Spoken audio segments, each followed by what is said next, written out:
والمرسلات عرفا فالعاصفات عصفا والناشرات نشرا فالفارقات فرقا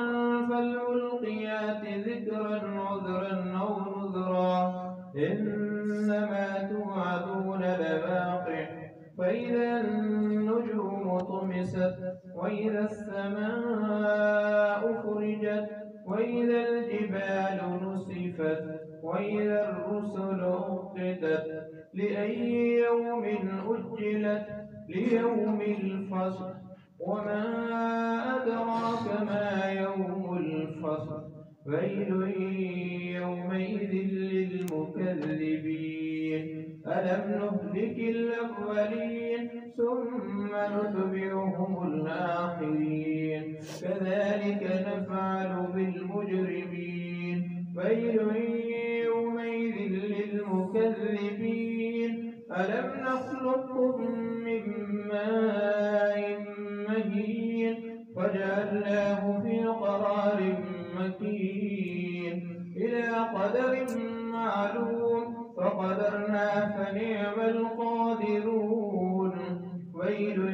يومئذ للمكذبين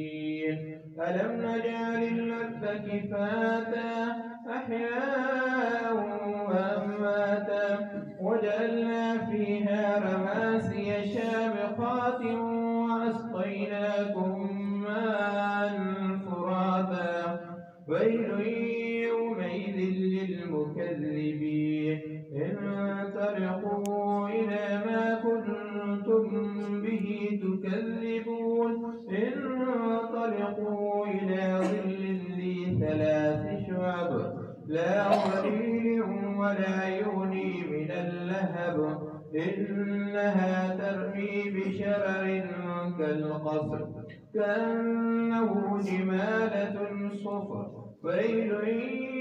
يومئذ للمكذبين هذا يوم لا ينطقون ولا يؤذن لهم فيعتذرون ويل يومئذ للمكذبين هذا يوم الفصل جمعناكم والأولين فإن كان لكم كيد فكيدون ويل يومئذ للمكذبين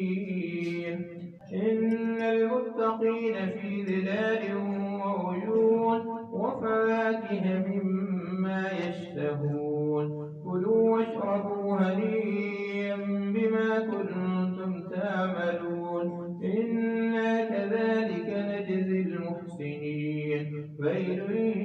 يومئذ للمكذبين كلوا وتمتعوا قليلا إنكم مجرمون ويل يومئذ للمكذبين وإذا قيل لهم اركعوا لا يركعون ويل يومئذ للمكذبين فبأي حديث بعده يؤمنون